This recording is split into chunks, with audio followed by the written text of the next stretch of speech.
ನಿಮಗೆ ಇಂಥ ಮಾತುಗಳು ಯಾರಾದರೂ ಹೇಳಿದ್ರೆ ಅವರಿಗೆ ಶೇರ್ ಮಾಡಿ. ನೀನು ಊಟ ಮಾಡಿದ್ರೆ ನಾನು ಮಾಡ್ದಂಗೆ, ನೀನು ಚೆನ್ನಾಗಿದ್ರೆ ನಾನು ಚೆನ್ನಾಗಿದ್ದಂಗೆ, ನೀನು ಮ್ಯಾಲ್ ಬಂದ್ರೆ ನಾನು ಮ್ಯಾಲ್ ಬಂದಂಗೆ. ಇಂಥ ಮಾತುಗಳು ಹೇಳಿದ್ರೆ ನೀವು ಫಸ್ಟು ಆ ಮಾತುಗಳು ಕೇಳಿ ಸುಮ್ಮನೆ ಜಸ್ಟ್ ಸ್ಮೈಲ್ ಕೊಟ್ಬಿಡಿ.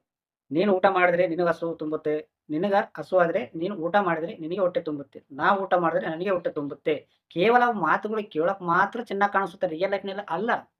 ಅರ್ಥ ಆಯ್ತಾ? ಎಷ್ಟೇ ಬೆಸ್ಟ್ ಫ್ರೆಂಡ್ ಆಗಿದ್ರು ಕೂಡ ನಿನ್ನ ಸ್ಥಾನದ ನಾ ಯಾಕಿಲ್ಲ ಅಂತ ಆಲೋಚನೆ ಮಾಡ್ತೀನಿ. ಈಗ ಇಬ್ರು ಅಣ್ಣತಮ್ಮರು ಇರ್ತಾರ.